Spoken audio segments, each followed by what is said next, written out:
After recording my earlier video regarding 7 things you should know about Old Soul love, I was still curious about how the Old Soul manifests love. I asked for relevant insights from the Michael entity, and here is what they said to me in a separate piece of channeling.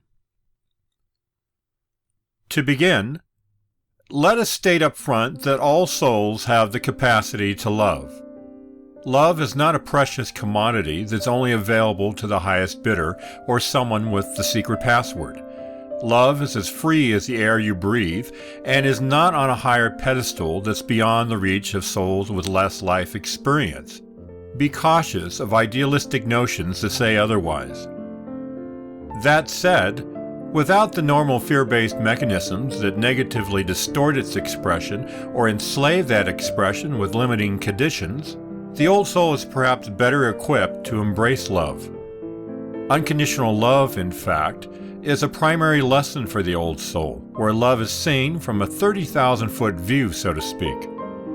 The Old Soul thus experiences love through a wide-angle lens and is more concerned with love that encompasses a bigger picture, rather than love that's exclusively focused on the finer details, such as mature soul relationships that intensely bridge the inner worlds of two people. For the Old Soul, love is less conditional because it is less dependent on a single one-to-one connection. That is not to say Old Soul relationships are not monogamous. They are for the most part and can be long-lasting. Old Soul love is more open and freely shared, although not necessarily in a sexual way, and this endows the soul with the capacity to love people deeply without emotional conditions. This is a natural state of love, an unfettered expression possible in many souls but rarely explored. The ability for Old Souls to love so freely, however, often draws suspicion from others regarding the purity of their motives. This can cause the Old Soul to withdraw from their natural state, resulting in confusion and depression. Depression and the Old Soul are, in fact, frequent bedfellows. All Old Souls carry deep memories of past connections and associations, both on the physical and the astral. This may not be clearly understood on a conscious level, but it is felt and resonates as an inexplicable longing and loss for what once was. This creates melancholy in some Old Souls who find their hearts aching for these past connections. For that reason, Old Souls may seem haunted by memories of love that cannot be associated with anything real in the current lifetime.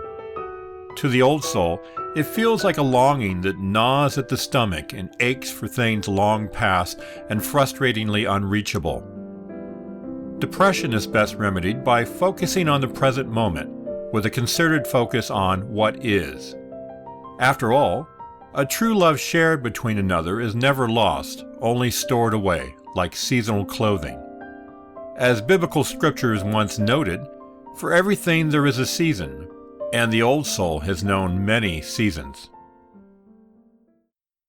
After I channeled that piece, I found myself interested in another line of questioning, mainly on the Old Soul finding love. I wanted to know more about this process, including any obstacles. Here's what I channeled. For the Old Soul, finding love has evolved beyond the glamorized imagery often depicted in romance novels and on magazine covers. Old Souls are not as concerned with the thrill of romance and are more satisfied with comfortable, less dramatic relationships that nurture and lend support to the daily demands of life. This doesn't mean the relationships are strictly utilitarian and without passion.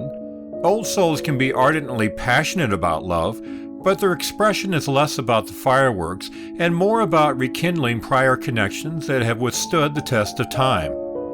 The Old Soul often seeks what is most comfortable and true. This may present certain obstacles when so many souls once close to the Old Soul have cycled off and concluded the reincarnations on the planet. The Old Soul's tribe, its pool of viable candidates, so to speak, has been depleted.